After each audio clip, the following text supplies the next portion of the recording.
¿Qué tal? Muy buenos días. Les habla el ingeniero Jesús Torrijos Dávila. El día de hoy les voy a compartir la materia de servomecanismos 2. Cabe mencionar que para tratar servomecanismos 2 debieron haber pasado por servomecanismos 1, donde realizaron los cálculos correspondientes a las instalaciones neumáticas. Sabiendo esto, les digo que les compartiré los esquemas básicos, mandos con selector de circuitos, aplicaciones de circuitos combinando todos los elementos, la regulación y mandos de cilindros de simple efecto, la regulación y mandos de cilindros de doble efecto, válvulas, cilindros y los circuitos sin fin. Cabe precisar que servomecanismos es una materia que te permite crear un panorama más amplio de lo que son las maquinarias, selectoras, conveyors, cédulas de manufactura y sistemas que requieren de gran precisión y velocidad para efectuar trabajos como la industria farmacéutica, las embotelladoras, algunas industrias alimenticias, etc.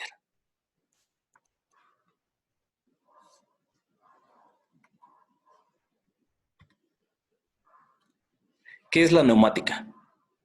La neumática es la rama de la mecánica que estudia los flujos gaseosos.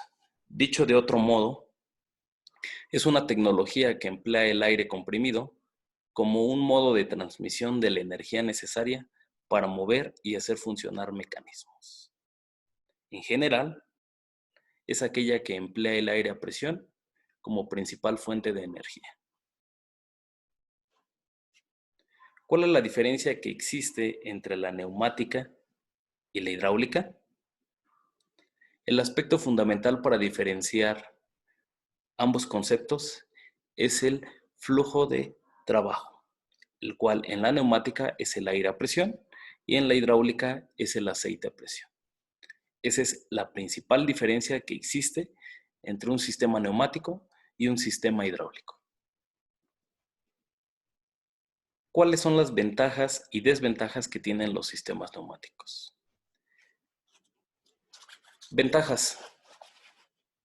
Un sistema neumático utiliza aire, como lo habíamos mencionado anteriormente. Por lo tanto, el aire tiene gran abundancia en la atmósfera.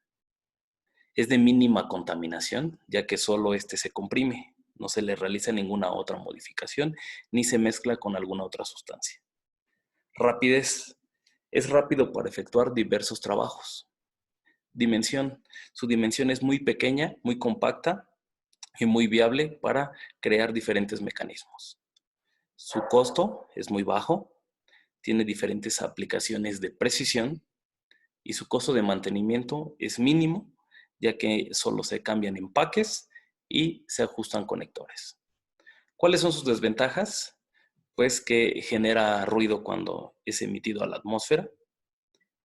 Suele generarse vibraciones en los componentes que están cerca del compresor.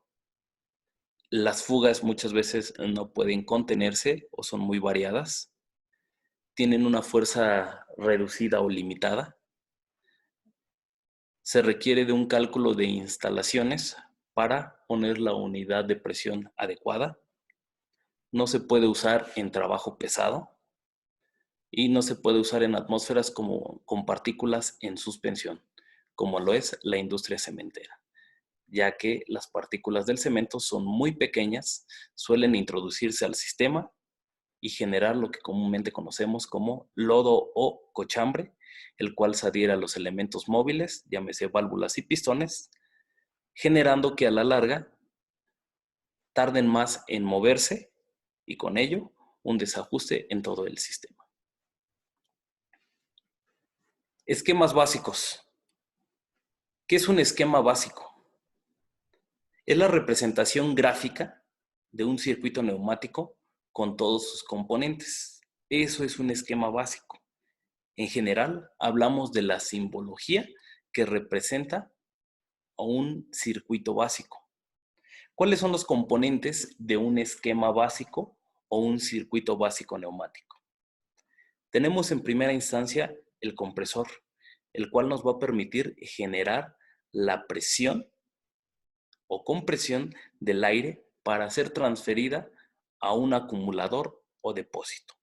en el cual se va a almacenar el aire, el cual va a estar dotado de un termómetro para checar su temperatura, de un manómetro para checar la subida o bajada de presión, de una válvula limitadora de presión o válvula de alivio, la cual va a funcionar como elemento de seguridad en caso de que se rebase la presión de diseño, un purgador o válvula de purga, el cual nos va a permitir evacuar todo el condensado que se tenga en su interior, una unidad de mantenimiento, la cual está incorporada por una parte de lubricación, una parte de filtrado y de regulado. Finalmente, un elemento de control, los cuales constituyen las válvulas, un elemento de transporte, que son las tuberías o mangueras, y finalmente los elementos de trabajo, que son los cilindros. De manera general, un esquema básico está conformado por un origen de presión, una unidad de mantenimiento, una unidad de control y un elemento de trabajo. ¿Cuáles son los componentes neumáticos? Son el compresor, la unidad LFR, los cilindros de simple efecto, los cilindros de doble efecto, las válvulas de N vías y N posiciones, las válvulas check, las válvulas estranguladoras antirretorno, las ventosas, los grippers, los motores, los cilindros giratorios, los cilindros en ángulo, etc. ¿Cuáles son los mandos? Los mandos son los elementos que van a activar a las válvulas y ellos son por esfuerzo, dentro de los que encontramos botones y palancas. Los mecánicos, que son las levas, los rodillos y los rodillos articulados. Y finalmente, los neumáticos eléctricos, que son las electroválvulas o solenoides y los pilotajes neumáticos. ¿En qué consisten estos dos? Uno consiste en activarse mediante una pulsación eléctrica y el otro consiste en activarse mediante una pulsación de aire. De acuerdo a Festo, uno de los fabricantes líderes de elementos neumáticos, los mejores mandos suelen ser electroneumáticos, que quiere decir que suelen incorporar ambas tecnologías, ya sea por pulsación de aire o ya sea por pulsación eléctrica.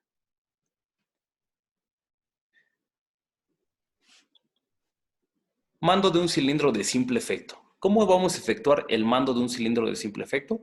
Pues bueno, este se puede efectuar mediante una válvula 3-2, su origen de presión, un elemento de activación, en este caso es un elemento que se realiza mediante una parte de esfuerzo, que es un pedal, un cilindro de simple efecto con retorno por muelle, su silenciador, su unidad de mantenimiento y su origen de presión.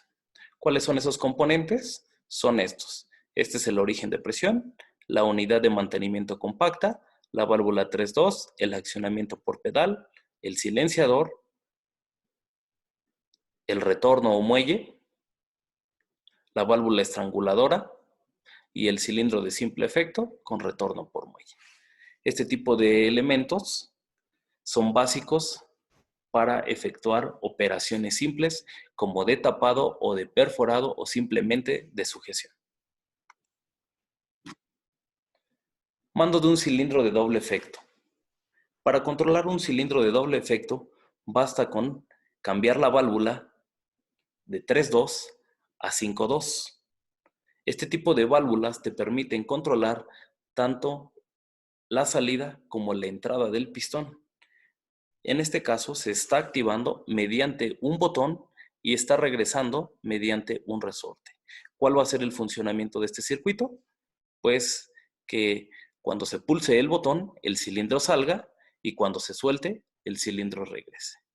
No cambia mucho la complejidad, únicamente cambia los tipos de válvulas. Mandos con selector. ¿Qué son los mandos con selector?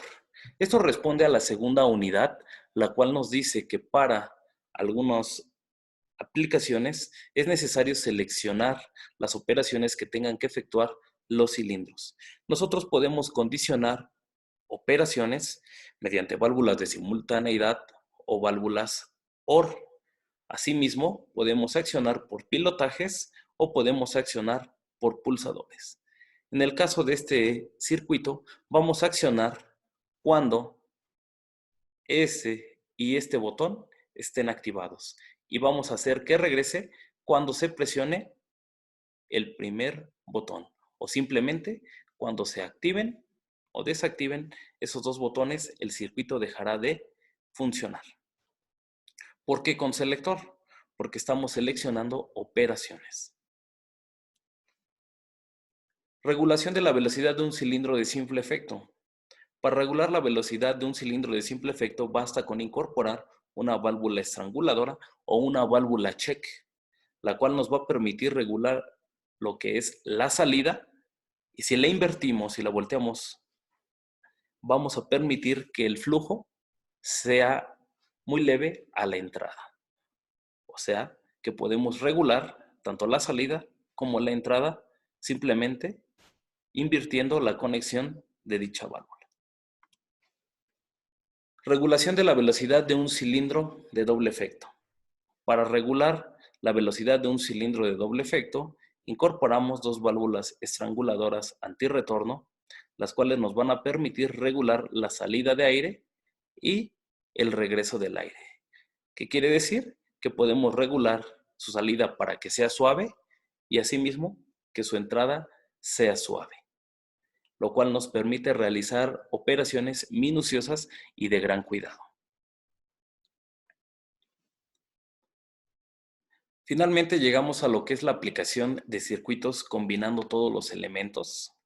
En este caso tenemos un circuito de complejidad media, el cual está compuesto por válvulas 5-2. ¿Cómo identificamos una válvula 5-2? Pues simplemente basta con contar en una de las posiciones cuántas vías tenemos. Las vías son las flechas y los tapones. En este caso tenemos 1, 2, 3, 4, 5.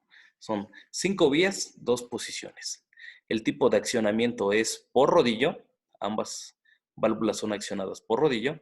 Tenemos válvulas estranguladoras, reguladoras antirretorno. Tenemos una válvula activada por un pedal con trinquete, un retorno por muelle, 2 cilindros de doble efecto con etiquetas previas, una unidad de mantenimiento y un origen de presión. Este tipo de circuitos también es conocido como circuito sin fin. ¿Por qué circuito sin fin?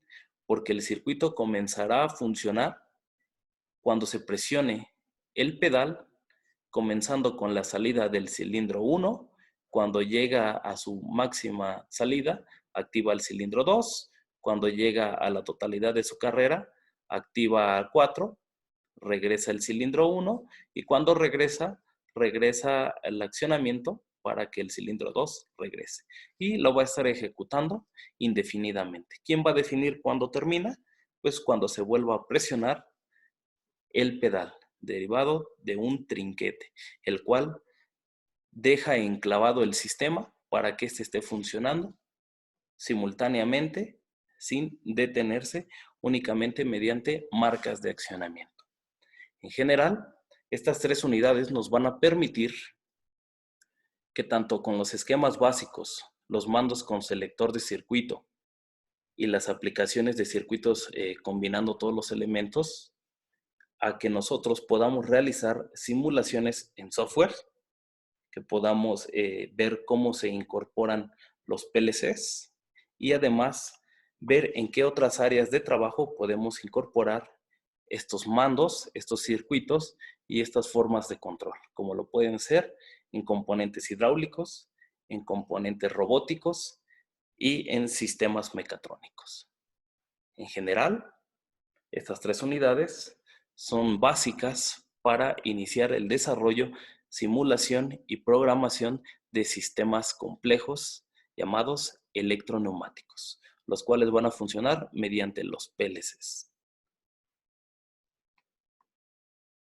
De manera general, podemos decir que son un parteaguas o son la fundamentación para poder pasar a la parte compleja. Es así que podemos determinar cómo nos ayudan los esquemas, mandos y circuitos combinatorios con el software y otros modos de trabajo o otras áreas de trabajo, las cuales nos van a permitir pues desarrollar un panorama más amplio y una complejidad más elevada en lo que son los sistemas neumáticos y electroneumáticos.